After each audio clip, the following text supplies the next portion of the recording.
नमस्कार जी। आज हम आप लोग के साथ अरवी के सब्जी के रेसिपी शेयर करे जात बानी।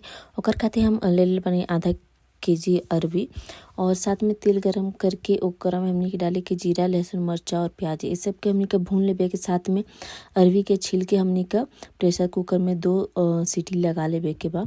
ओकर बाद देखिए हम काट ले बानी छोटा छोटा टुकड़ा में। जब हमनी के प्याज भून जी तो एक अरवी के डाल के हमनी के अच्छे से भून लेबे के, साथ में नमक डाल देबे के ताकि प्याज और अरवी थोड़ा अच्छे से पक जाए। ओकर बाद हल्दी, धनिया पाउडर, जीरा पाउडर, आमचूर पाउडर या फिर कोई भी खटाई आप लोग जरूर डाल लीजिए थोड़ा सा। एके हमनी के मिक्स करके मीडियम टू लो फ्लेम पे अच्छा से भून लेबे के। ओकर बाद जब थोड़ा भून जाए तब हमनी के एमा डाल देबे के एक टमाटर कटल हुआ काट के। और ओकर बाद एके हमनी के फिर से भूने के ढक के 5 से 7 मिनट के अच्छा से धीमे आंच पे पकाए के। वीडियो अच्छा लगी तो कमेंट करके बताइब जा, लाइक करब जा, चैनल के सब्सक्राइब कर लीब जा।